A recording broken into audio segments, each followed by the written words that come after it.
À temps nouveau, élan nouveau, voilà les premiers mots du Premier ministre peu avant l'annonce du premier gouvernement de Macky 2.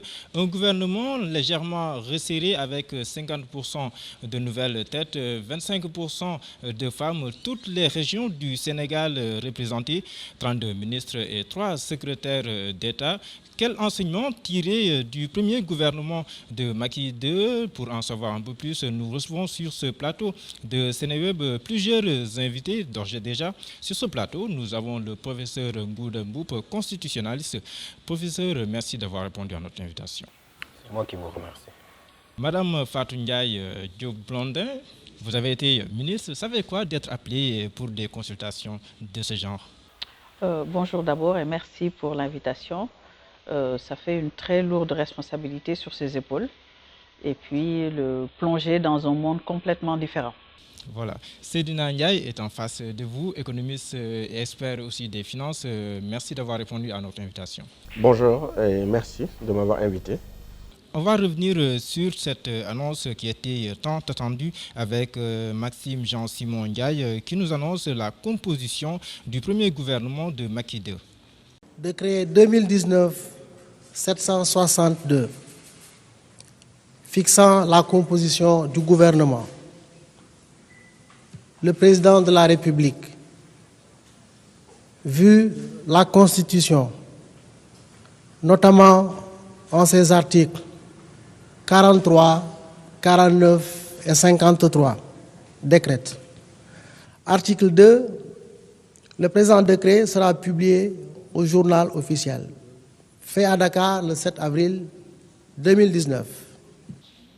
Nous venons de suivre Maxime Jean-Simon Ndiaye, le secrétaire général du gouvernement, qui est largement revenu sur la composition du gouvernement.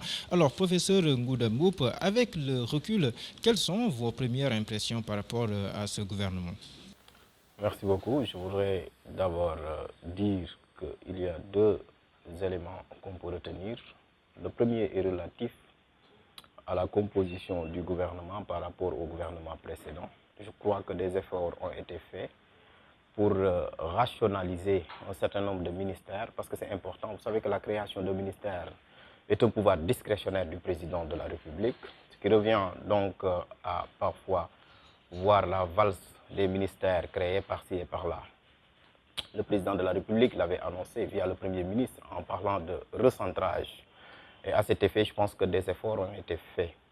L'autre élément est que je pense que des aspects nouveaux, des éléments nouveaux qui ont été mis dans la Constitution depuis 2016 ont été intégrés. Parce que je disais tout le temps que nous n'avons pas un code des énergies.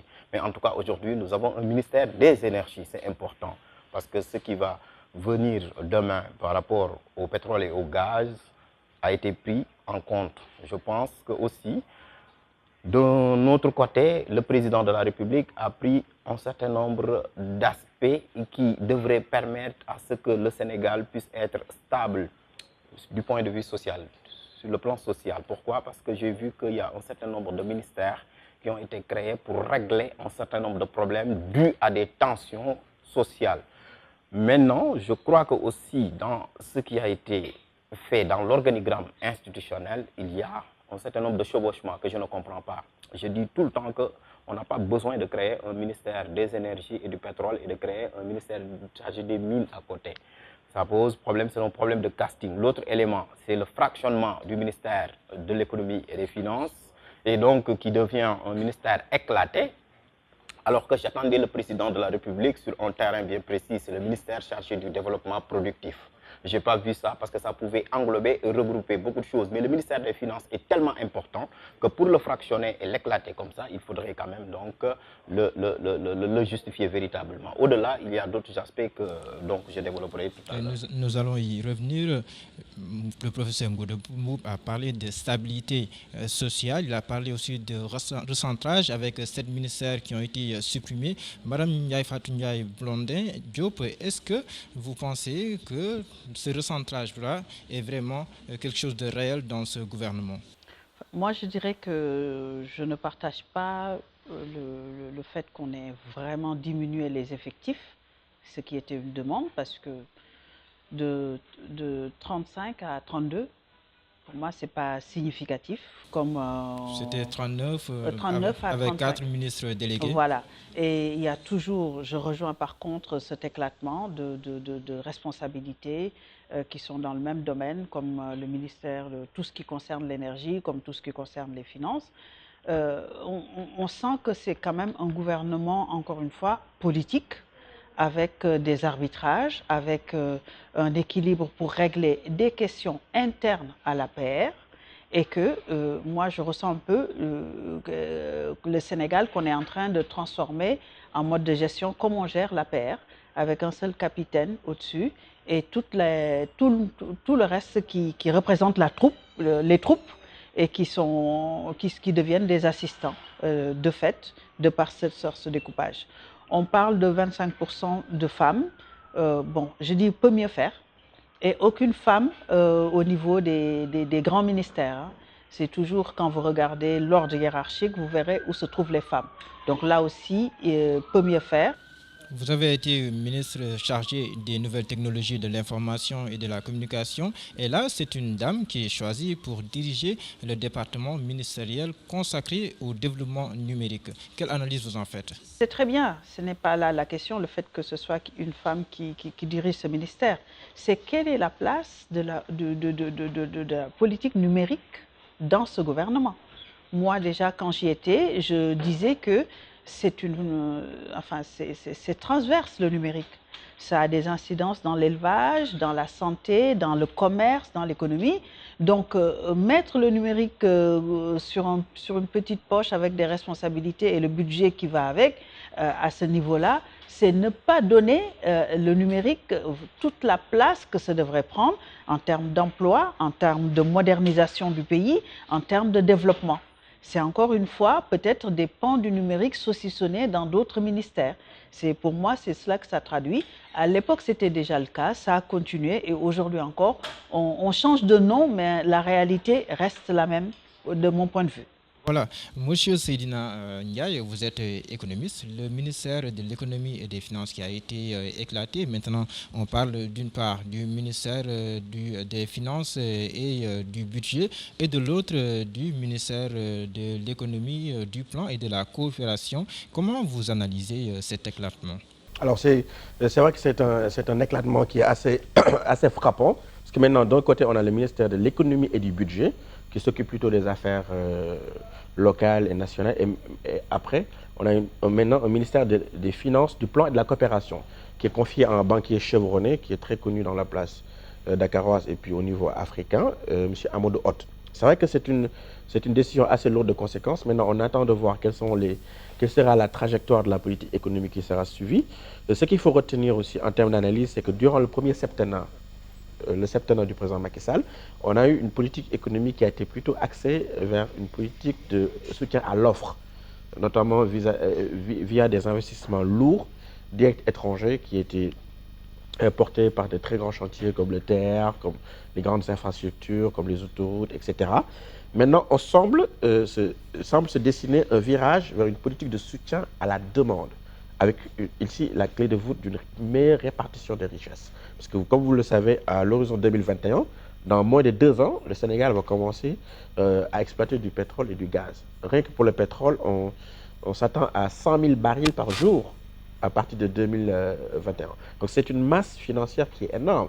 Donc l'enjeu crucial de cette masse financière-là s'articulera autour de la répartition des richesses pour développer une économie qui soit plus inclusive, qui soit plus axée vers la satisfaction des besoins primaires des populations.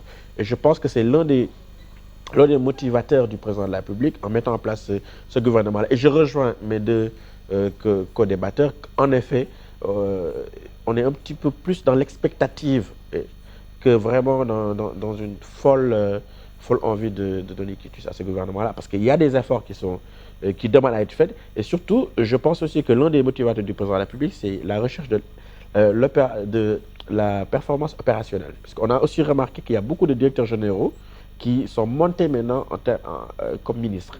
Voilà. Et peut-être que le but cherché par le président de la République, c'est une plus grande performance opérationnelle, que les résultats puissent être délivrés de manière beaucoup plus rapide. D'où le fameux fast track qu'il a préconisé lors de ses discours. Maintenant, on attend de voir est-ce que le contexte et les enjeux économiques, est-ce que les points focaux de l'économie seront orientés vers une meilleure politique de distribution des richesses?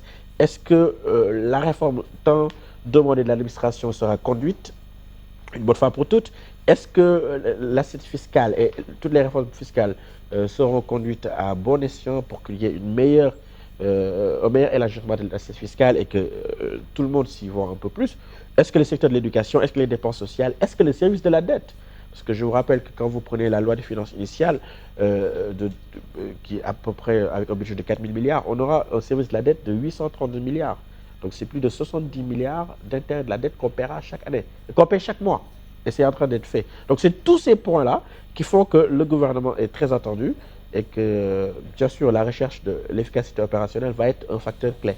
Efficacité, efficience, performance, ça fait aussi partie des raisons avancées pour la suppression éventuelle du poste de Premier ministre au Sénégal. Nous allons suivre le profil du Premier ministre Mohamed Boun Abdallah Dionne et nous allons revenir sur ce plateau.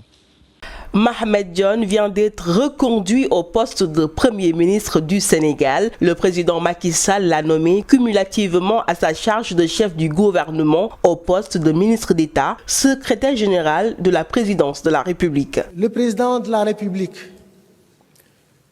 vu la Constitution, notamment en ses articles 43 et 49, décrète. Article 1er. Monsieur Mohamed Boun Abdallah Dionne est nommé Premier ministre de la République du Sénégal. Article 2. Le présent décret sera publié au journal officiel.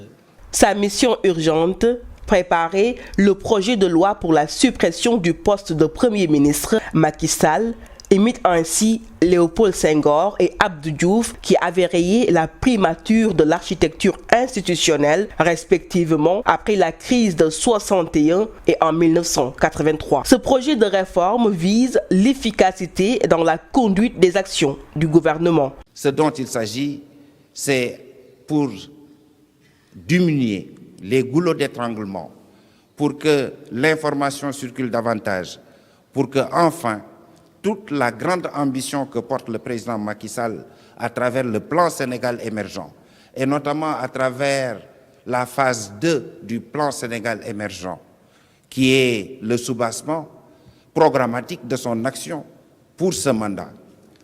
Ce que le président de la République souhaite faire, c'est qu'il y ait davantage d'impact pour les populations non concitoyens. Donc, Macky Sall a choisi le changement dans la continuité, s'appuyant sur celui qui est devenu son Premier ministre le 6 juillet 2014. Son homme de confiance, réputé, compétent et loyal. Son Excellence Macky Sall rappelle que le 6 juillet 2014, en nommant aux fonctions de Premier ministre M. Mohamed Boun Abdallah Dionne, il avait fait le pari juste sur un compatriote dévoué aux causes nationales, un collaborateur loyal, mais également un homme généreux dans l'effort et le travail.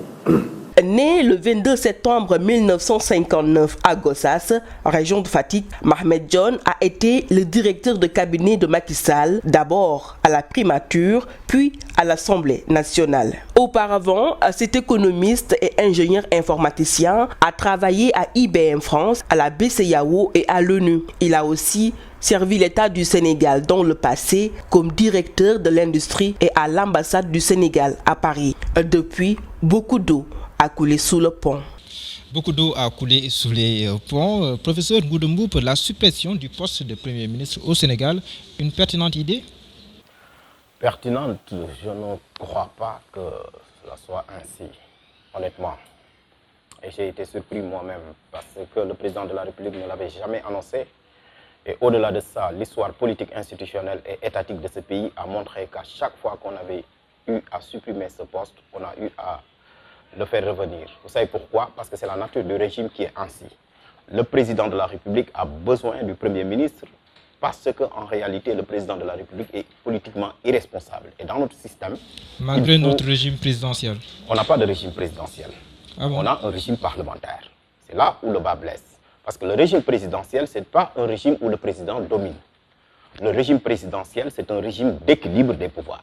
Le régime présidentiel type, c'est le régime américain. C'est la raison pour laquelle il n'a jamais eu à s'appliquer ailleurs.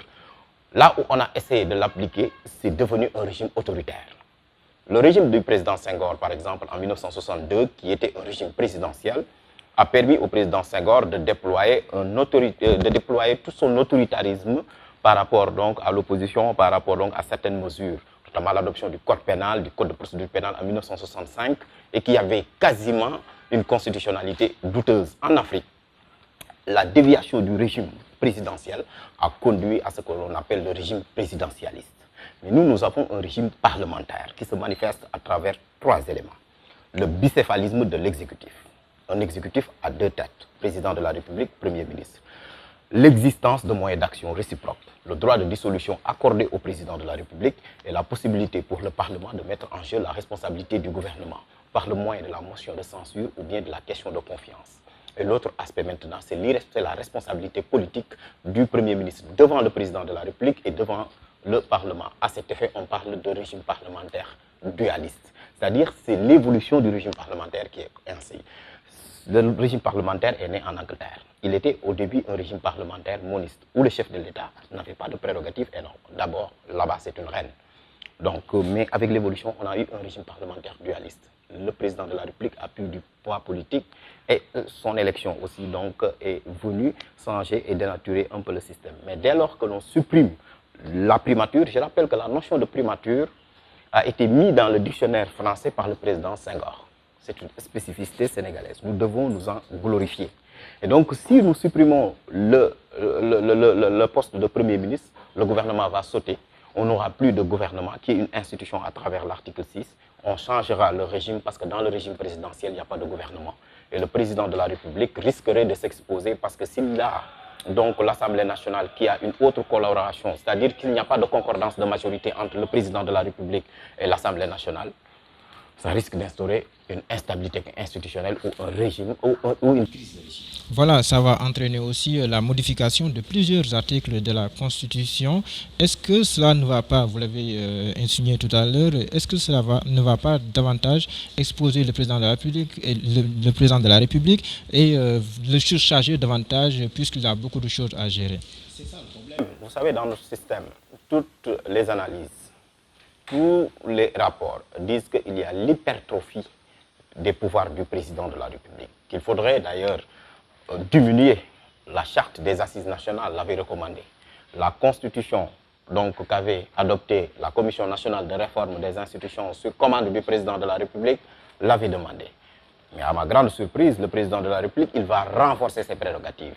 Parce que dans le cadre d'un régime présidentiel, l'exécutif est monocéphale.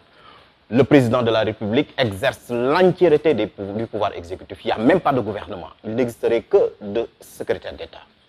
Et à ce niveau, le président de la République risquerait de subir ce qu'on appelle un engorgement. Et à ce niveau, je pense que dans les systèmes actuels, dans les démocraties actuelles, ce que l'on vise, c'est la décentration. C'est un néologisme ou bien la décentralisation. C'est des techniques d'aménagement du pouvoir qui visent tout simplement à avoir ce que l'on appelle un gouvernement modéré. Et ce gouvernement modéré, aujourd'hui, vise tout simplement à avoir un président de la République qui est démocratiquement élu, comme le nôtre, mais qui exerce ses prérogatives de façon démocratique, mais aussi dépouillé d'un certain nombre de prérogatives accordées au Premier ministre. Vous savez pourquoi? Parce que le Premier ministre est un relais, et c'est important. Il est l'interface entre le Parlement et le président de la République, mais aussi il est le chef de l'administration, et le Parlement en a besoin. Parce qu'au cas où il y aurait une cohabitation, le Premier ministre devrait provenir de l'opposition. Mais si on le supprime, c'est le président de la République qui s'exposerait et en cas de cohabitation, permettez-moi de dire que le président de la République risquerait tout simplement les démissions. Voilà, mais les raisons avancées, Mme Fatou Ndiaye Blondin Diop, c'est plus de rapidité, plus d'efficacité dans l'action publique, l'administration qui change de chef, parce que maintenant ce n'est plus le Premier ministre qui va l'être, mais c'est plutôt le président de la République qui va prendre tout en charge. Est-ce que cela aussi ne va pas apporter un léger mieux dans l'administration? Je ne suis pas sûre qu'un Premier ministre comme Boun Abdallah Dionne, dans sa personnalité et dans sa façon d'exercer la fonction de Premier ministre, ait été en quoi que ce soit un frein au président Macky Sall pour exercer la politique telle qu'il aurait dû le vouloir pendant les 7 dernières années. Pour moi, ce n'est pas du tout là que se trouve le goulot d'étranglement. C'est dans l'administration même. Parce que voyez-vous, dans certains ministères, les hauts fonctionnaires sont plus puissants que le ministre. Parce que déjà, avec la valse des remaniements, à un certain moment surtout, ben, le ministre, il faisait que passer. Donc les affaires étaient entre les mains des hauts fonctionnaires. Et le président, tous les présidents, interpellent directement directeur de cabinet, directeur de société, directeur d'agence, directement sans passer par la voie hiérarchique, sans passer par le ministre. Donc, à mon avis, comme tel que ça fonctionnait, ce n'était pas du tout un problème. Par contre, moi, en tant qu'actrice politique, je dis que c'est un changement qui aurait dû faire partie du dialogue. Parce que ça a une incidence sur l'opposition. Parce que, comme monsieur vient de le dire, si l'opposition gagnait les législatives, le poste de Premier ministre revenait à l'opposition. Donc, la légitimité aurait voulu, et non pas la légalité, aurait voulu que ça fasse partie des choses à discuter. Et je me demande aujourd'hui, le président qui est seul maître à bord et qui, dans la Constitution, ne rend presque pas compte, n'est responsable pratiquement de rien, et qui n'aura que des assistants, parce que tous vont devenir de fait des secrétaires d'État, plus ou moins, ou fonctionnaires. Donc, ça pose problème de responsabilité. L'autre aspect que je trouve cocasse, d'ailleurs, ça m'est venu tout de suite en l'écoutant, le Premier ministre, c'est qu'on le nomme pour qu'il organise son propre suicide. C'est quand même cocasse comme système, et on se demande d'où vient cette lubie. C'est quand même des fonctionnements. On sent quand même une certaine une réflexion pas suffisamment profonde vis-à-vis de l'intérêt des citoyens, vis-à-vis de ce qui était demandé dans les assises, qui demandait moins d'État et qui ne demandait, et on se retrouve avec plus de présidence, qui demandait que le président soit quand même délègue plusieurs fonctions. Et on se retrouve à l'arrivée avec le budget de la présidence qui va être presque multiplié par 2 et les fonctions de la primature. Et Dieu sait qu'il y en a, parce qu'on a listé au moins 15 à 18 articles tout à l'heure en discutant, qui vont revenir directement au président. Ce qui fait une boulimie politique. Une boulimie avec la sensation qu'on ne fait confiance à personne pour mener la politique. On est quand même 14 millions, peut-être d'un culte à ses yeux, et que nous ne sommes que des soldats exécutants à qui il faut choisir quelques-uns qui ont des fiefs politiques bien affirmés, à qui il faut donner des parcelles de pouvoir, tout en les tenant par un simple décret. Il n'y a même plus de démission de gouvernement, il n'y a plus de solennité. On peut, d'un simple décret, remplacer un ministre par un autre. Donc, c'est devenu quand même un gouvernement qui est tout à fait centré autour du président. Monsieur Ndiaye, cette suppression du poste de Premier ministre au Sénégal, si elle porte les fruits escomptés, est-ce que cela ne pourrait pas booster davantage l'économie sénégalaise? Oui, ça peut être. C'est vrai que c'est une idée qui est très centrale, mais dont la survenance dans le débat public peut un petit peu interroger, parce que c'est un peu brutal. Parce que vous savez qu'en économie, l'une des notions les plus importantes, c'est l'investissement direct étranger. Et quand on va investir, l'une des choses les plus essentielles qu'on scrute d'abord, c'est la stabilité. Donc, et d'où la stabilité institutionnelle, qui peut être quelque chose de très important. Et comme on est dans le cadre de la mondialisation où les économies sont ouvertes, la plupart des investisseurs font ce qu'on appelle un arbitrage juridique. Ils regardent quels sont les États, quels sont les pays qui ont le plus de stabilité institutionnelle, qui ont le plus de clarté sur les politiques publiques, sur les personnes qui les incarnent, pour pouvoir faire leurs investissements. Vous savez que souvent on dit en économie, quand un pays va vers une élection, 6 mois avant l'élection, les investisseurs appuient sur le bouton pause. Parce qu'ils veulent voir un petit peu de la visibilité, qui sera en charge, est-ce qu'il y a un bouleversement qui aura lieu, etc. Et 6 mois après, là, il y a les décisions fermes d'investissement qui peuvent venir. Je rejoins mes deux co-débatteurs sur le fait que cette réforme, si jamais elle est menée, peut conduire à effectivement une boursouflure de l'hypertrophie présidentielle. Ça peut vraiment... et surtout, il y a un risque.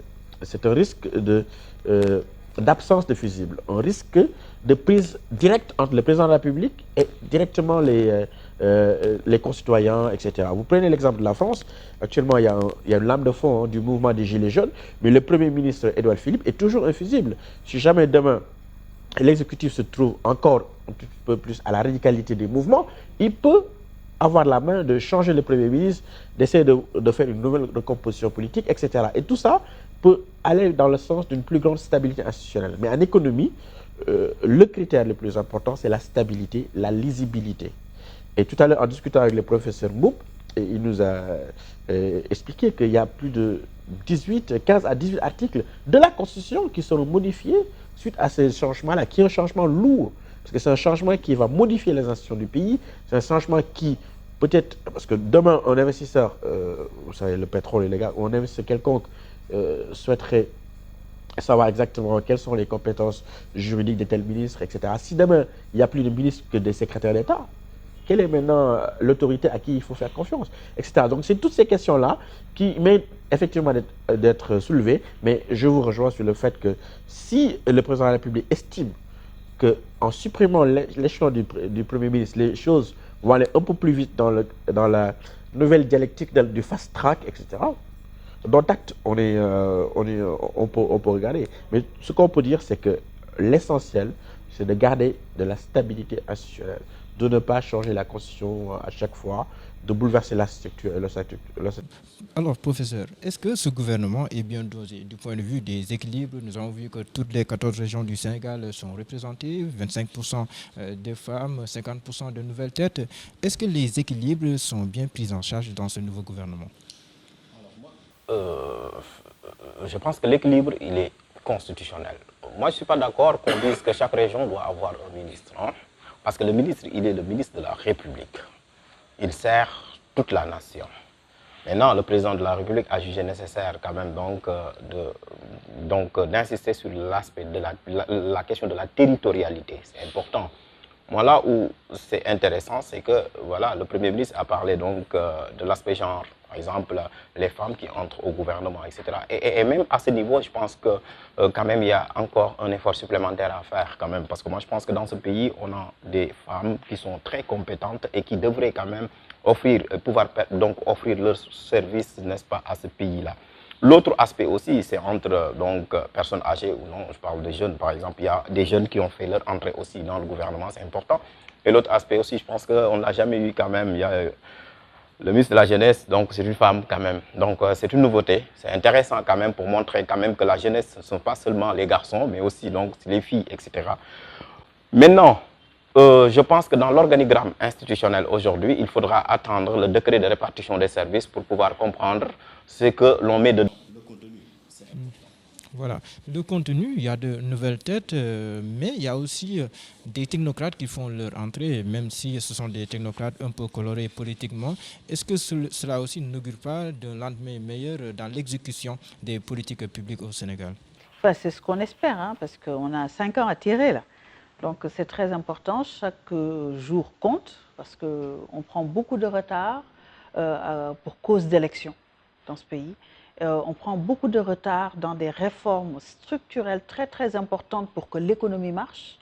Et par exemple, pour ces points-là, tout à l'heure on discutait de la grande distribution. Ce n'est pas un Premier ministre qui peut empêcher, qui peut retarder qu'on prenne les mesures pour que ça fonctionne mieux.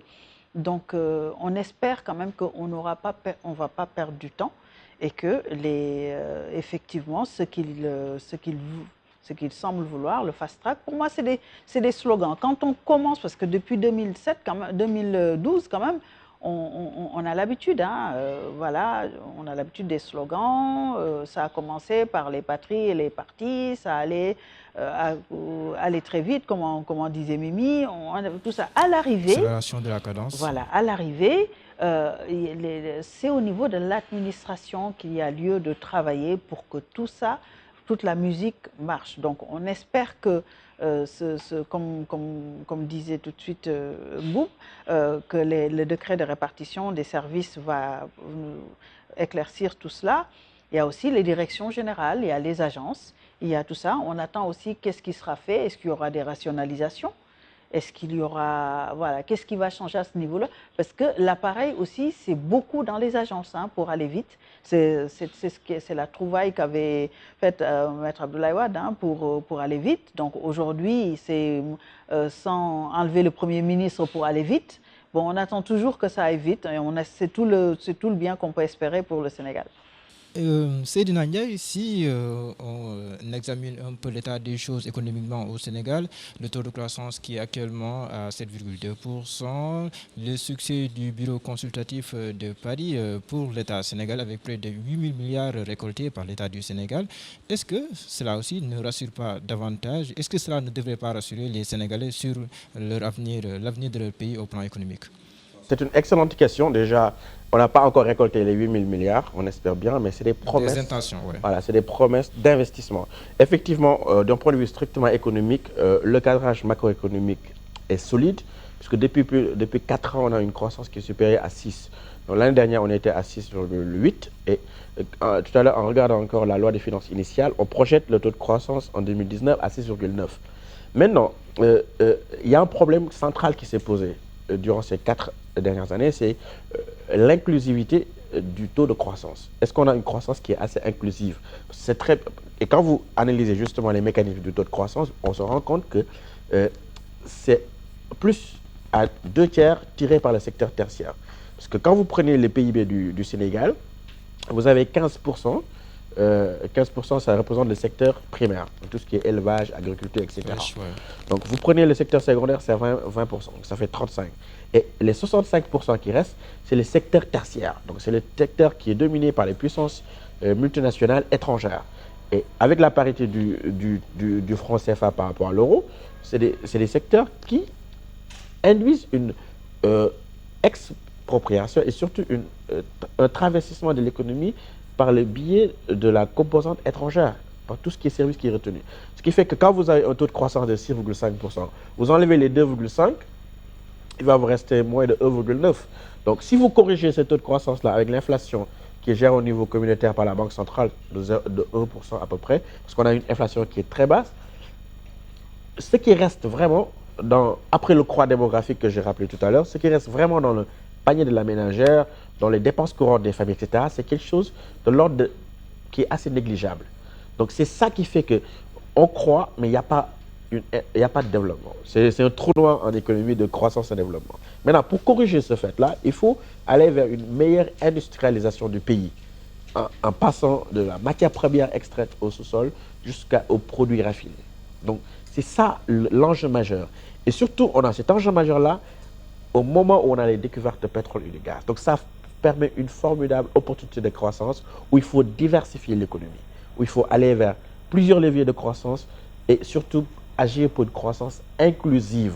Donc ça peut bien rassurer les populations, mais il faut éviter ce qu'on appelle l'économie, le syndrome hollandais des Pays-Bas qui, à la découverte du pétrole, ont été un petit peu dans la paresse, on n'a pas suffisamment diversifié leur économie. Même si ça a été fait après, mais ils ont perdu quelques années. Et je pense qu'au Sénégal, le pouvoir actuel et puis leurs économies sont conscients du fait qu'il faut aller vers une diversification de l'économie pour modifier les fondements structurants de notre PIB et aller vers une croissance plus inclusive. Et c'est ça l'enjeu majeur du prochain quinquennat. En tout cas, merci d'être passé sur ce plateau. Peut-être accorder à chacun 15 secondes pour conclure. Un gouvernement de transition. Madame Fandiaï, merci d'être venue. Oui, moi je dirais que c'est un très mauvais signal pour le dialogue dont on a tant parlé. Le fait qu'on ait oublié d'en parler le 2, le fait qu'on prenne des mesures aussi importantes en dehors de toute concertation, cela montre encore une fois que tout cet appel n'est que, voilà, ce sont juste des slogans, mais qu'en réalité, ce n'est pas pensé et ça ne se traduit pas dans les actes. Moi, je dirais que vous n'êtes pas aussi pessimiste, je pense. Alors, moi, d'un point de vue strictement économiste, je pense qu'il est grand temps maintenant de conduire les réformes, parce que lors du plan Sénégal émergent, première phase, on avait 12 projets avec 27 réformes, que le président de la République lui-même, lors du groupe consultatif, s'est rendu compte qu'il y a nécessité d'aller un peu plus vite, un peu plus profondément dans les réformes. Donc, d'abord, il faut conduire les réformes, diversifier l'économie, et moi, j'ai un a priori favorable en tant que patriote. Hein. On attend de voir et puis on pense que effectivement le président de la République a pris conscience de l'enjeu du moment, qui est un enjeu très crucial, la répartition des richesses, du développement vraiment du Sénégal et du décollement économique, enfin pour le bonheur. Donc un a priori positif, même si on attend de voir. Mais merci beaucoup d'être passé. Nous allons justement écouter le président de la République qui va revenir sur les priorités, sur ses priorités. Pour la séquence que nous ouvrons aujourd'hui, cette jeunesse vibrante et créative qui incarne l'espoir et la force vitale de la nation restera au premier rang de mes priorités. En conséquence, des efforts encore plus soutenus seront consacrés à l'emploi et à l'employabilité des jeunes. Je poursuivrai la réforme de notre système éducatif afin qu'à tous les niveaux, il ouvre davantage la possibilité à la formation professionnelle. Je renforcerai par conséquent les initiatives et programmes dédiés à l'apprentissage au métier et à l'esprit d'entreprise, comme la formation école-entreprise en collaboration avec le secteur privé, la délégation à l'entrepreneuriat rapide pour les femmes et les jeunes et l'Office national de la formation professionnelle.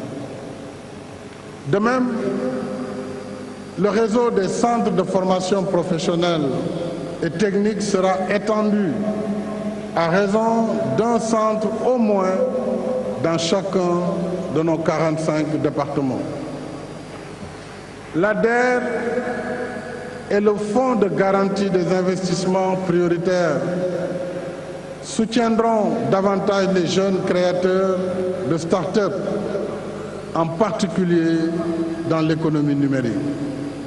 Je porterai également une attention particulière aux politiques publiques en faveur des femmes et des filles.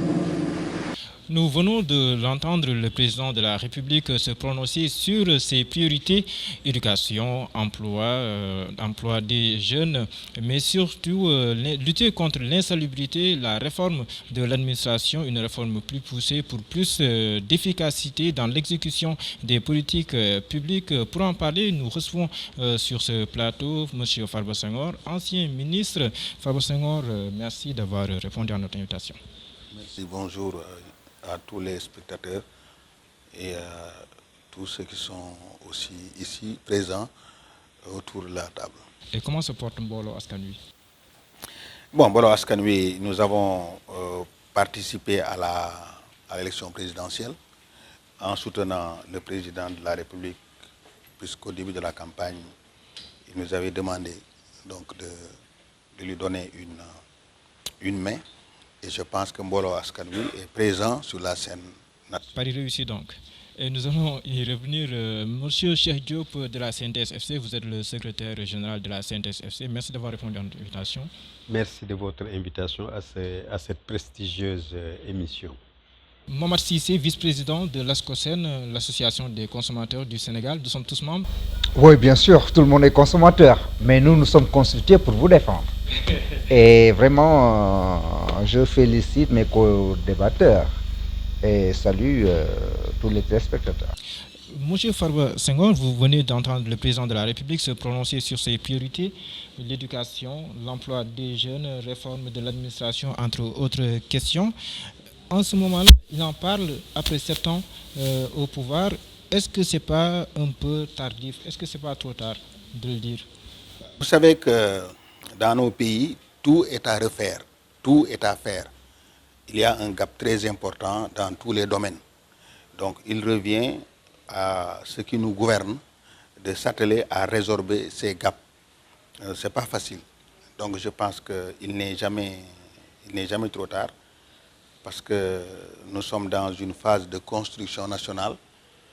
Notre pays, comme d'ailleurs plusieurs pays en voie de développement, sont confrontés à des problèmes de construction, d'infrastructures, d'emploi des jeunes, ce qui est assez différent de ce qui se passe dans les pays les plus développés où c'est des sociétés de consommation où il faut manger. Donc je pense que nous avons tout à faire et que le moment est venu parce que ces 7 dernières années ont permis au président Macky Sall de voir dans quel domaine nous avons des retards, ce qu'il faut rectifier et ce qu'il faut accélérer.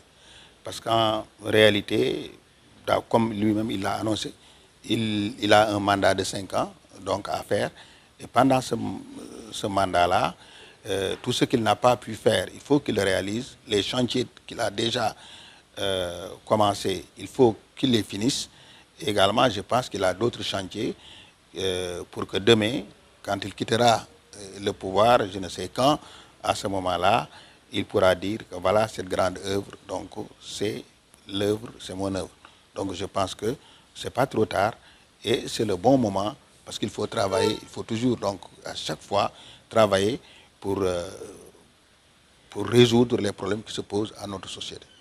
Monsieur Cheikh Diop de la CNTS-FC, quand vous entendez le président de la République énoncer ses priorités, est-ce que vous êtes rassuré?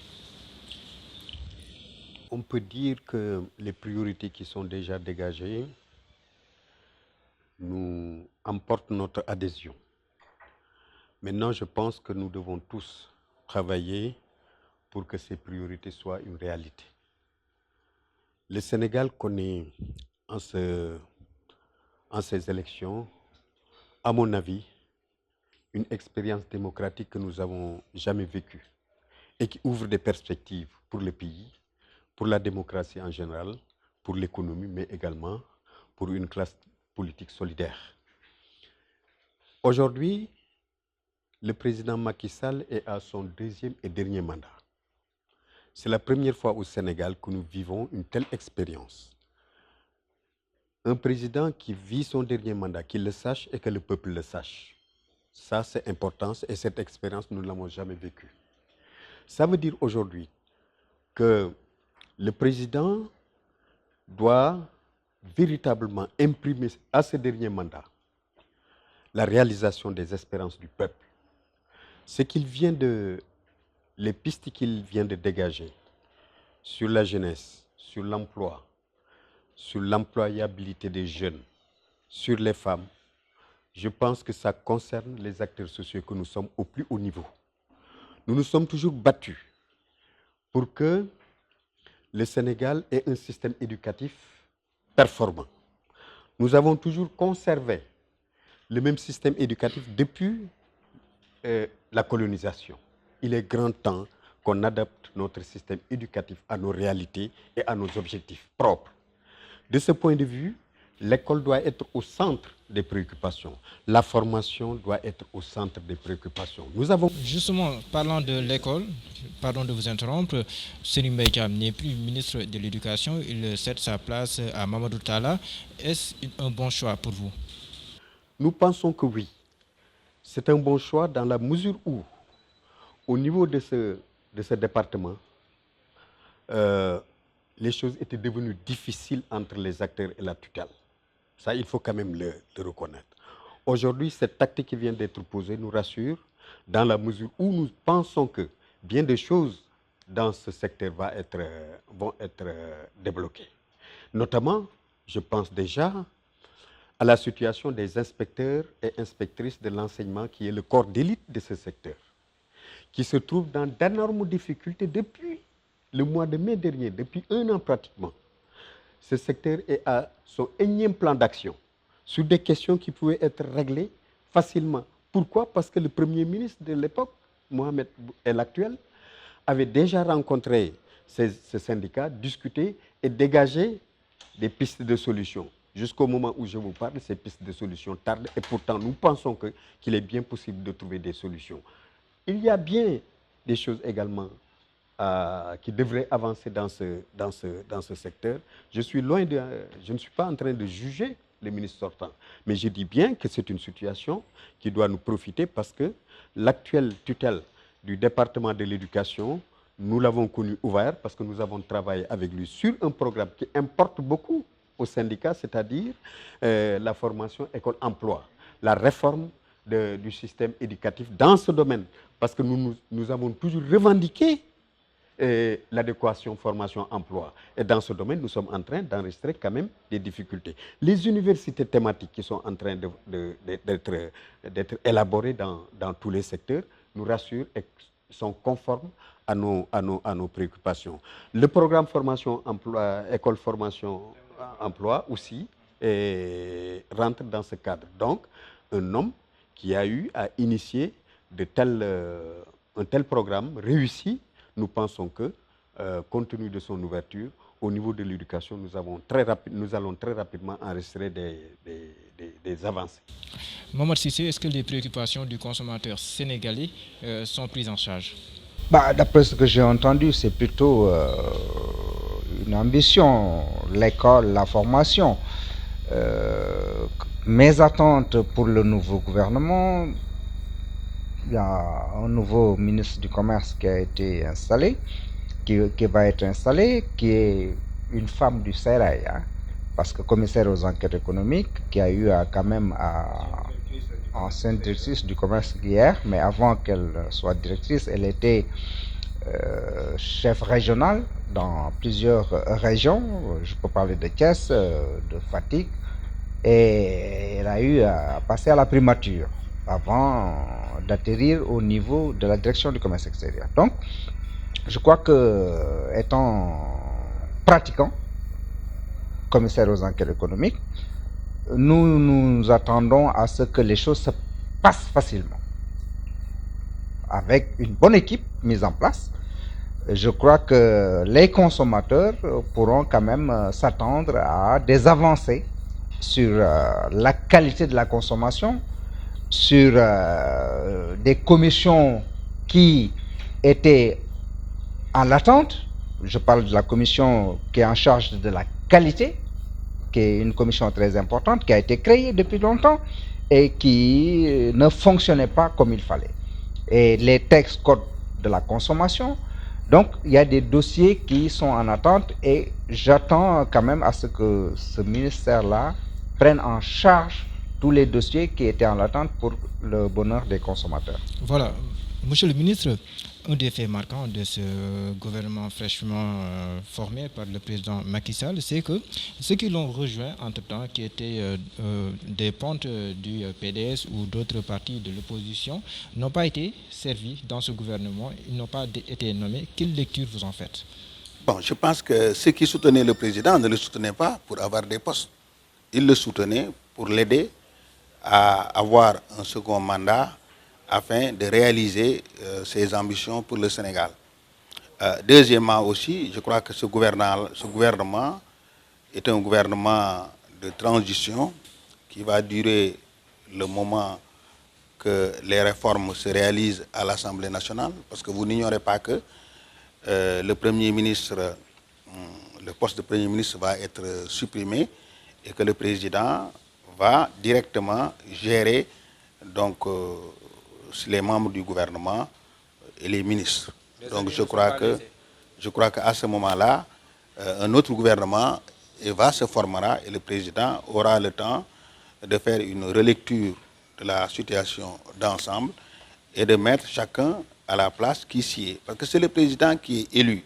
Mais les alliés ne sont pas lésés, selon vous? Non, je pense que dans le premier mandat qu'il y avait, le président a été élu grâce au soutien d'alliés au second tour, qui provenaient la plupart de partis structurés ou de mouvements dont le candidat avait obtenu des résultats au premier tour. C'est différent cette fois-ci, où le président avait déjà fini son premier mandat et que, disons, des bonnes volontés ou des personnalités à qui il a cru sont venus le joindre. Donc il n'y a pas de contrat entre ceux qui ont soutenu le président. À mon avis, personne n'est lésé parce que l'intérêt du Sénégal est mis en avant et c'est celui qui gagne, qui gouverne, surtout celui qui a été élu. Donc il lui revient de choisir, comme la Constitution le prévoit, qui il veut et au poste où il veut. Donc je pense que personne n'est lésé. L'essentiel, c'est que le président puisse avoir une équipe qui répond à ses préoccupations et aux préoccupations des Sénégalais. C'est l'essentiel. Maintenant, s'il s'agit d'avantages individuels, cela c'est autre chose. Monsieur Cheikh Diop, le Sénégal a un ministre chargé du pétrole et des énergies en la personne de Mohamed Mokhtar Cissé qui a fait ses preuves à la direction de Sénélec. Est-ce que ce choix vous rassure, vous, en tant qu'expert dans ce domaine? Je dois dire que nous avons beaucoup d'espoir avec l'arrivée du ministre Mokhtar Cissé. Pour l'avoir connu à la Sénélec et au ministère du Budget avec la conduite du plan Sénégal émergent. À l'époque, il avait impliqué tous les acteurs concernés et avait écouté tout le monde. En tout cas, cette attitude nous rassure au niveau du secteur du pétrole, qui, à mon avis, est un secteur extrêmement important et très sensible. Ça fait partie quand même des enjeux que ce mandat ouvre. Donc, un homme ouvert au dialogue social, parce qu'il a intégré pas mal de travailleurs à la Sénélec avec une ouverture considérable. Donc, nous pensons que cet homme à la tête du pétrole, un secteur qui demande beaucoup d'écoute, beaucoup d'attention, mais également une prise en compte de façon transversale des préoccupations du secteur. Je trouve que c'est extrêmement important et ça nous rassure. Est-ce que vous pensez que la bonne gouvernance est de mise dans la gestion de nos ressources naturelles? Pour l'instant, les actes qui sont posés nous rassurent. Parce que dans le domaine du pétrole, il ne faut pas que les gens se trompent. Dans le domaine du pétrole, il faut un équilibre, un juste équilibre. Si les textes qui régissent l'exploitation du pétrole sont trop rigoureux, vous ne verrez aucun exploitant et ce serait malheureux. Si les textes également sont trop ouverts pour les exploitants, le pays en perd. Cela veut dire qu'il faut un juste équilibre.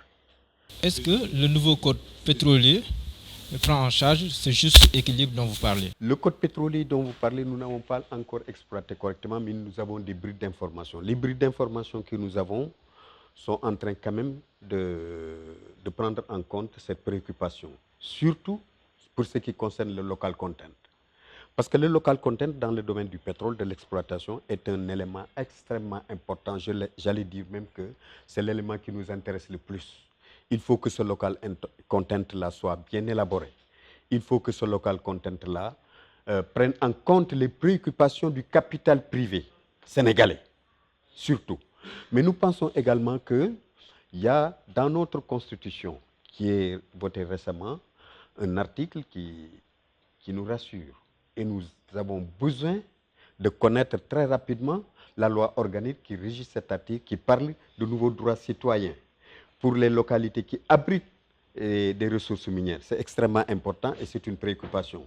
Ça fait partie quand même des préoccupations du monde du travail. Donc, il faut aller très rapidement vers la loi organique qui régit justement ces nouveaux droits citoyens sur les ressources naturelles, sur leur environnement et sur l'habitat. C'est important pour nous, nous attendons toujours. Donc, c'est parmi les réformes qui sont intervenues également dans le récent gouvernement, il y a également des actes qui sont posés et qui vont dans le sens de la résorption du passif social.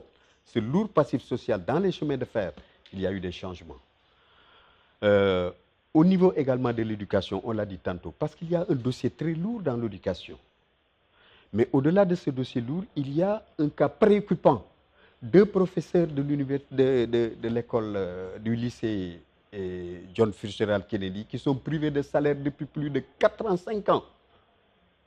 Ils ne sont pas radiés, ils sont privés de salaire. Je me suis investi, le président m'avait demandé de s'interposer en médiateur. Je me suis investi, j'ai rencontré les partis, la tutelle en particulier, aucune solution. Je pense qu'avec le nouveau ministre de l'Éducation, on aura des solutions pour ce douloureux problème. Également le cas des chemins de fer. Donc c'est pourquoi nous pensons que les réformes qui sont posées pour la résorption du passif social, qui concernent les ex-travailleurs du nettoiement, de la SIAS, et d'autres ex-travailleurs, un collectif qui porte un lourd passif social, nous pensons que les réformes qui sont opérées dans ce sens, au niveau des finances, du département des finances, qui gère directement le passif des ex-travailleurs, au niveau des chemins de fer, au niveau de l'éducation, et entre autres, nous pensons que ces actes qui sont posés nous rassurent. Mais faudrait-il qu'il y ait une volonté ferme politique pour résoudre ce passif social-là et pour revoir les termes, en fait, la situation, les tendances actuelles du dialogue social qui doit être revue dans ce septennat, parce que les tendances actuelles du dialogue social est un dialogue social de restitution et nous voulons un dialogue social de conquête, un dialogue social de progrès social. Voilà. Mohamed Cissé, tout à l'heure, vous avez parlé de la qualité des services. On a vu que le Sénégal s'ouvre de plus en plus au monde, au plan commercial. Auchan est venu, Carrefour a fini de s'installer. Cela crée du bruit. Quelle est la position de l'ASCOSEN par rapport à cette question bien précise? Oui, vous savez, on ne peut pas être émergent en restant dans le circuit traditionnel. Le consommateur sénégalais est de plus en plus exigeant. Et cette exigence-là doit, normalement, les commerçants locaux doivent s'adapter aux exigences des consommateurs. Ils ne l'ont pas fait. Des Auchan, Carrefour et d'autres ont compris cette forte demande-là et se sont insérés dans les textes et règlements de ce pays. Parce qu'il n'est pas interdit de s'installer. Il est tout à fait interdit seulement de vendre des choses illicites. Mais au-delà des grandes surfaces, est-ce que vous avez des exigences particulières à exposer au gouvernement nouvellement formé? Oui, nous demandons tout simplement à ce qu'on revoie un peu nos frontières. Parce que, par exemple, nos frontières sont parfois poreuses, surtout nos voisins immédiats. Et que le contrôle a posteriori se fasse d'une manière permanente et non pas épisodique. Il est vrai que parfois les corps de contrôle investissent les marchés, mais nous avons remarqué quand même dans le passé que parfois les consommateurs déploraient la présence de certains produits qui, entre guillemets, présentaient des doutes. Et nous demandons à ce que ce gouvernement, il n'y a pas que le ministre du Commerce, hein, les autres corps de contrôle, que ce soit au niveau de l'élevage, que ce soit au service d'hygiène, et que tous ces corps de contrôle s'investissent davantage. Mais pour cela, il faudrait que le chef de l'État, pour les 5 ans à venir, mette les moyens, que ce soit des moyens humains ou des moyens financiers. Et qu'on revoie les textes du service d'hygiène. Je crois que c'est important, il a évoqué. Et c'est parce que ce service-là ne peut pas faire des amendes lourdes. Et ça, quand ce n'est pas dissuasif, la personne se dit, je peux le faire le lendemain, parce que je peux toujours payer. Mais pour cela, il faudrait qu'en attendant que les textes se mettent en place, qu'il y ait quand même une synergie d'action entre les corps de contrôle. Et c'est possible. Par exemple, le commerce peut aller en action avec le service d'hygiène et quand il faut réprimander, il faut dresser un procès verbal, que ce soit les textes du service de commerce qui sont pris en compte. Absolument. Monsieur le ministre, il y a beaucoup de gens qui craignent une instabilité avec la suppression éventuelle du poste de Premier ministre au Sénégal. Selon vous, qu'est-ce qu'il faut faire pour éviter tout risque d'instabilité au Sénégal? Oui, je crois que la suppression du poste de Premier ministre obéit à un objectif bien précis qui est celui du président de la République qui pense que pour arriver à réaliser son programme, il faut qu'il devienne encore plus présent et que le poste de Premier ministre soit supprimé. On a vu que dans le passé, par 2 fois le poste a été supprimé. Une première fois après 1963, à la suite d'événements politiques, l'affaire Mamadou Dia et Léopold Sédar Senghor, et pour que le président devienne fort, qu'il puisse maîtriser la situation, pour que cela ne se reproduise pas, le poste a été supprimé. Une deuxième fois, en 1983, je crois, lorsque le président Abdou Diouf est arrivé au pouvoir et que le Sénégal devait faire face au programme préconisé par les institutions de Bretton Woods, c'est-à-dire la Banque mondiale et le Fonds monétaire qui avaient imposé au Sénégal l'ajustement structurel. Et qu'à ce moment-là, il fallait de grandes réformes, c'est-à-dire la déréglementation, ensuite changer de mode de gestion centralisé au libéralisme, la privatisation, tout cela. Surtout, est-ce qu'il y a un contexte qui justifie un tel changement? C'est la question que se posent beaucoup de personnes. Voilà, parce qu'à ce moment-là précis, il y avait des clans politiques et économiques. On sait qu'il y avait des dinosaures qui avaient le pouvoir et qu'on ne pouvait rien faire sans véritablement trouver une solution de contournement à ces dinosaures. Donc, le président voulait se donner des mains, le président Abdou Diouf, libre pour le faire. Et cette fois-ci également, je crois que le président Macky Sall veut aller très vite pour réaliser son programme et pour éviter deux choses. Premièrement, des goulots d'étranglement dans sa réalisation et deuxièmement, le dauphinat, c'est-à-dire une lutte de succession. Le président s'est donné alors les moyens d'avoir la mainmise donc, sur le mode de gestion. Donc je crois que c'est ce contexte-là qui a fait que le président veut supprimer le poste de Premier ministre pour diriger lui-même d'une main forte son orientation. Parce qu'il va orienter non seulement l'action gouvernementale, mais il va le conduire à travers ses ministres qui doivent exécuter. Voilà. Donc ce qui fait que le ministre sera responsable directement auprès du président de la République en l'absence du Premier ministre. En tout cas, merci d'être placé sur ce plateau. Maman Cissé, merci. Un petit mot pour... Oui, un petit mot. Je dirais que le cadre de vie dont il a parlé, pour qu'on arrive à cet objectif-là, d'un environnement sain, il faut que les Sénégalais se l'approprient. Et c'est la première chose. Voilà. Monsieur Cheikh, vous allez rester avec nous, si vous le permettez. Vous allez rester avec nous pour la suite. Ouais. Donc, monsieur le ministre, merci d'être passé. D'accord, voilà, nous vous remercions beaucoup. Merci. Nous allons suivre un micro-trottoir qui montre à suffisance les préoccupations de beaucoup de Sénégalais et leurs exigences de doléances dans ce micro-trottoir réalisé par notre reporter. Parce que jeunesse bi moom muy xaar nañ lu bëri si moom pour vraiment mu gëstu jeunesse bi parce que yàgg na ko wax depuis premier mandat bi l'emploi des jeunes newoon na loolu mooy comment dire premier point bi nga xamante moom lay war a def.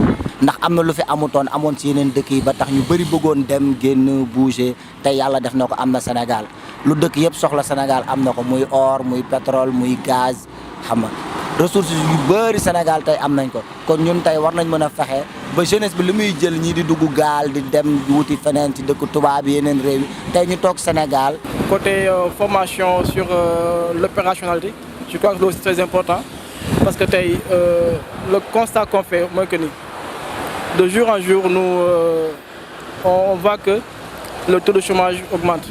Bon, avec logement sociaux yi muy wax noonu dafa am solo si surtout ñun liggéeykatu administration amuñu logement da ngay gis ko ne koo xam ne am na 20 ans de service amul sax kër gu mu luyee loolu lu jaaxal nit ñi la donc bu jàppoon vraiment si affaire boobu les logements yooyu moom vraiment ñu bëri xaar nañ ko si emploi des jeunes bon ak désordre bi am si territoire yi vraiment jaaxal na Sénégal yi lan moo tax maire yi mënuñ jóg si loolu ñu dindi ko waaw n'importe quoi bi nekk si territoire yi daal jaaxal na ñu bëri. li may xaar mooy vraiment man personnellement sama village Danemaayo ñu def fa goudron loolu la ñuy casse tout le temps saa su ne. Les attentes sont nombreuses et les perspectives ne sont pas de tout repos pour le gouvernement actuel. On en parle sur ce plateau avec Gaston Meng, promoteur de lutte ou ancien promoteur de lutte. Qu'est-ce que je dis? Gaston Meng, un Sénégalais. Un Sénégalais, soutien du président Macky Sall. Oui, ça aussi, voilà. Abdoulaye Gallo Diaw est sur ce plateau avec nous, c'est le coordonnateur des forces vives de la coalition Benno Bokk Yakaar. Merci d'avoir répondu à notre invitation. Monsieur Gaston Meng, vous venez de suivre les Sénégalais. Ils ont des préoccupations diverses. Avec le recul, quelle analyse vous en faites par rapport aux priorités énoncées tantôt par le président de la République? Bon, après avoir salué vos invités et salué les téléspectateurs, donc je pense que le président de la République connaît ça.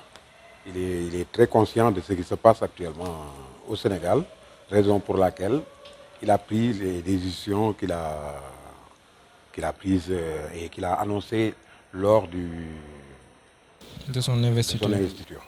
Donc je pense qu'il est conscient de tout cela et que le Sénégal va changer. Est-ce que, M. Gallo Diao, est-ce que vous pensez que le gouvernement qui vient tout juste d'être formé par le président Macky Sall peut répondre aux exigences des populations sénégalaises? Merci. Je voudrais d'abord à mon tour saluer et rendre hommage mes deux doyens avec qui je partage ce plateau aujourd'hui, pour dire également que je me réjouis. C'est un insigne honneur vraiment de me retrouver avec des gens que je considère déjà comme des symboles, comme des icônes de notre peuple, chacun dans le domaine dans lequel il s'exerce. Donc vraiment aujourd'hui, vous m'avez donné une opportunité qui me donne énormément de satisfaction et d'honneur. Alors, concernant votre question, vous savez, un gouvernement, c'est un instrument de l'État sur lequel le président de la République s'appuie pour mettre en œuvre la politique de la nation qu'il a déjà lui-même définie. Le président de la République a des ambitions, il a des projets pour l'accomplissement de la mission qu'il s'est assignée pour le bien-être du peuple sénégalais. Il a un programme politique, donc il va utiliser des compétences des uns et des autres dans son attelage gouvernemental pour réussir effectivement les défis du moment. En regardant tout à l'heure votre reportage, j'ai vu que les préoccupations ainsi que les aspirations des uns et des autres sont déjà, en tout cas, prévues dans, disons, les voies et moyens que le président de la République a prévus pour chacun en ce qui le concerne, se sentent effectivement gérés par le président de la République. En tout cas, ses aspirations, voire ses préoccupations gérées et réglées par le président de la République pour son quinquennat, voire son dernier mandat. Voilà, il y a des questions dont le réglage appelle certaines négociations, un dialogue. Le président de la République avait annoncé un dialogue, mais avant même l'ouverture de ce dialogue, il prend des décisions. Est-ce que cela donne pour vous de bons signaux par rapport à la suite?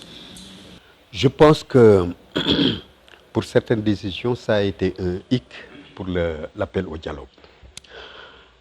Nous considérons que l'appel au dialogue est extrêmement important, qu'il faudrait absolument qu'on réussisse cet appel. Pourquoi? Le Sénégal est, j'allais dire, à la croisée des chemins. Nous sommes dans une situation qui nous interpelle tous les acteurs. Le Sénégal aujourd'hui est en phase du renouvellement de son personnel politique. Ça, il faut qu'on ose le dire. Nous pensons que va naître à partir de cette élection une nouvelle classe politique, aussi bien au niveau de l'opposition qu'au niveau du futur pouvoir. Ça, c'est un enjeu important. Nous sommes en phase également d'une situation économique nouveau, assez importante. Nous sommes en phase, au total, d'une consolidation d'une nation qui décolle en termes de démocratie, en termes économiques, en termes de progrès social. De ce point de vue-là, je pense que ce dialogue est important, extrêmement important pour ne pas être torpillé. Au Sénégal, les gens pensent que nous sommes en overdose de dialogue. Non. Je dois dire que nous sommes en surplus d'institutions qui ne fonctionnent pas, qui ne sont pas efficaces. On avait décrété le 28 mai comme journée de dialogue national. c'est tombé à l'eau et ça avait suscité énormément d'espoir. À cette première journée qui a été tenue une seule fois, il y avait pratiquement toute la classe politique, y compris l'opposition le plus irréductible. Cheikh Bamba Dièye était là-bas. Omar Sarr était là-bas. Parmi tant d'autres, la société civile était là-bas. Tous les segments de la société étaient présents à ce dialogue. Mais on a comme l'impression que ce dialogue a été convoqué uniquement pour régler une portion des problèmes politiques.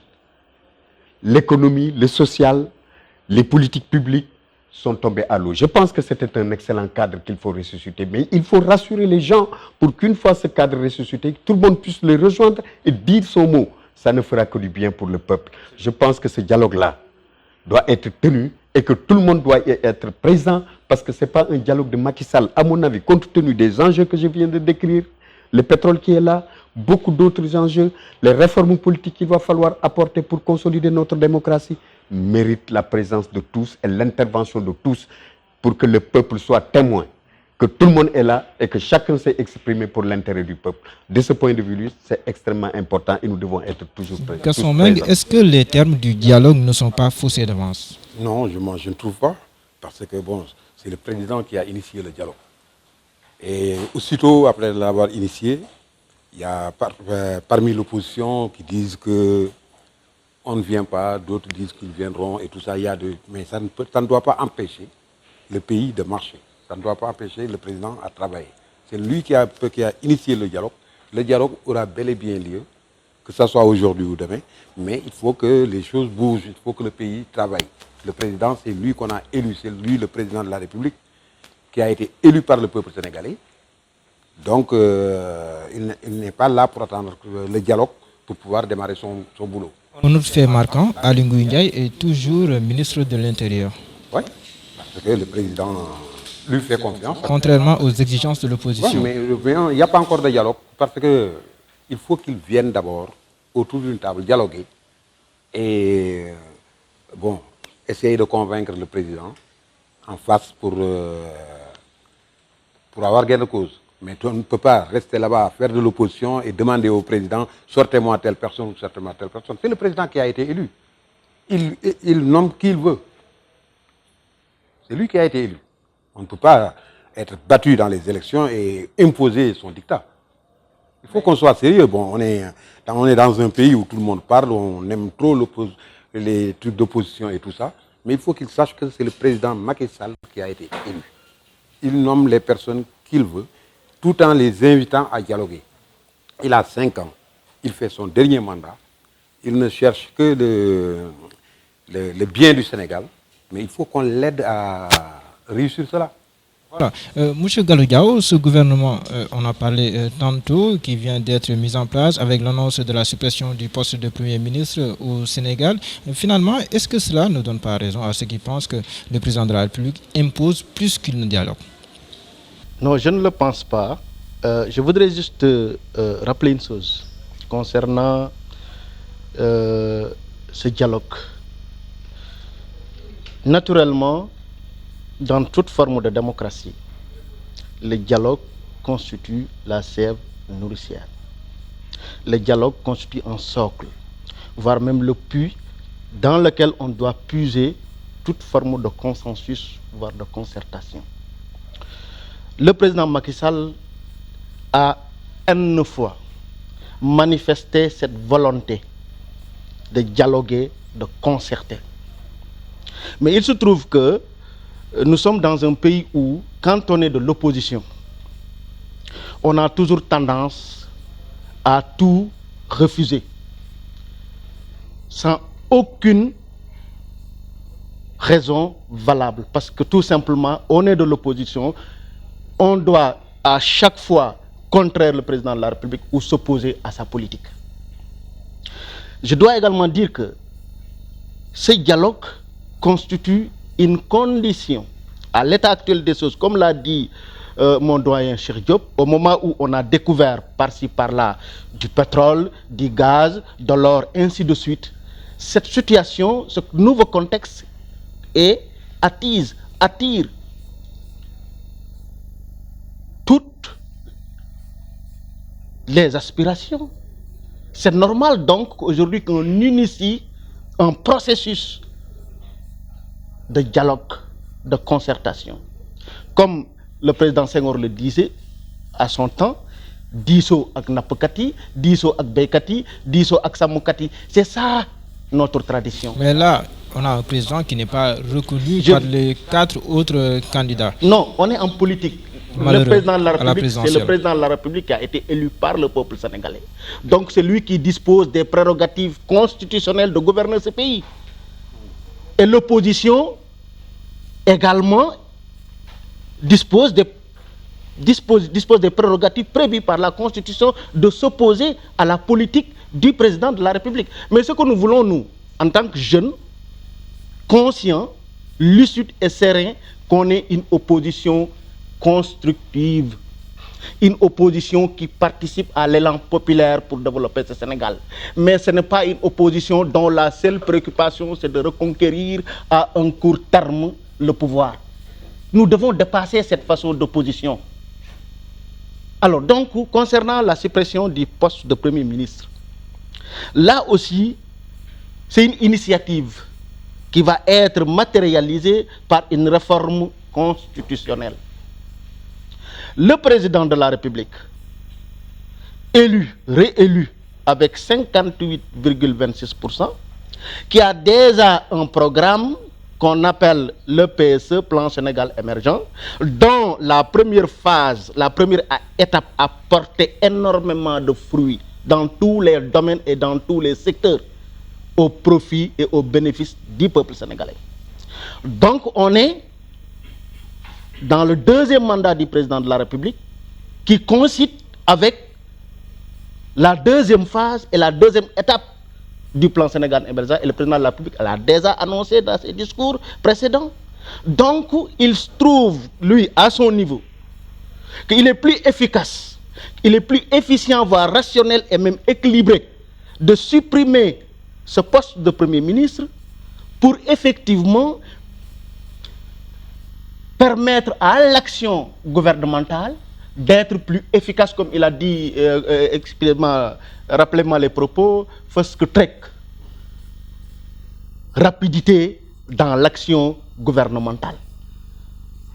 Donc maintenant, est-ce que cela aussi ne conforte pas la thèse d'une gestion solitaire? Non, je suis désolé. Je suis désolé. Le gouvernement est une institution de la République. Ce n'est pas le Premier ministre. Il y a des pays qui fonctionnent sans Premier ministre. Il y a des pays qui fonctionnent avec Premier ministre pratiquement sans président de la République. Vous savez, un pays, une nation, un peuple, en s'appuyant sur un principe, le principe démocratique qui est un principe universellement reconnu. Et c'est sur la base de ce principe, bien entendu, que chaque peuple, qu'il soit le peuple sénégalais ou le peuple français ou le peuple marocain, c'est sur la base de ce principe universellement reconnu, ce principe démocratique, que ce peuple s'appuie, pour développer sa propre culture démocratique. Je dis bien sa propre culture démocratique. Donc aujourd'hui, la suppression de ce poste répond à des exigences, à des préoccupations que le président lui-même a identifiées. Je dis bien la suppression programmée, voire envisagée du poste du Premier ministre par le président de la République à travers des réformes constitutionnelles répond à une exigence, qu'elle soit maintenant politique, économique, sociale, ainsi que des préoccupations et des aspirations du peuple sénégalais que le président de la République a lui-même identifiées. Cheikh Diop de la Synthèse, le président de la République avait donné rendez-vous à certaines organisations syndicales de la santé et de l'éducation juste après cette élection présidentielle de 2019 pour remettre tout sur la table et dialoguer, négocier, prendre les points et les traiter. Vous, en tant que centrale syndicale, vous attendez le président sur ces questions, vous les attendez toujours. Où est-ce que se situe votre degré d'impatience et jusqu'à quel niveau vous pouvez attendre? Vous savez, dans le dialogue social sénégalais, il y a des urgences, mais également il y a des fondamentaux qu'il faut revoir. Parmi les urgences, il y a la situation de l'école, de la santé, de la justice. Avec André Guessem. Avec André Guessem. Oui, ils ne sont pas les seuls. c'est peut-être le moteur du secteur, mais ils ne sont pas les seuls. La preuve, il y a les techniciens supérieurs de santé, un nouveau syndicat qui est né il y a 4 ans, 5 ans, qui regroupe l'ensemble des techniciens supérieurs de la santé du Sénégal et qui a une préoccupation qu'il traîne depuis le professeur Eva Maricol Seck, qui avait reconnu que ce corps-là des techniciens supérieurs de santé devait être reclassé parce qu'il y avait un hic dans le système par rapport au classement de ce corps qu'il va falloir corriger. Elle a même écrit une lettre à son homologue de la fonction publique. Depuis lors, ça ne s'est pas réglé. Je pense que ça fait partie aussi des urgences, en plus de la plateforme de Andegesem, qui est partagée dans le secteur. Donc je crois qu'il importe pour le président de régler très rapidement ces questions, mais également... Mais avec la suppression éventuelle du poste de Premier ministre au Sénégal, peut-être que vous allez dialoguer un peu plus souvent avec le président de la République puisqu'il n'y aura plus de Premier ministre. Très bien. Nous, acteurs socio-économiques, nous pensons que le secret de longévité, l'efficacité et la finalité d'un pouvoir politique, abstraction faite de toute idéologie, réside dans ses capacités de résoudre la demande sociale. C'est ça, en fait. C'est cette conception que nous avons du pouvoir politique.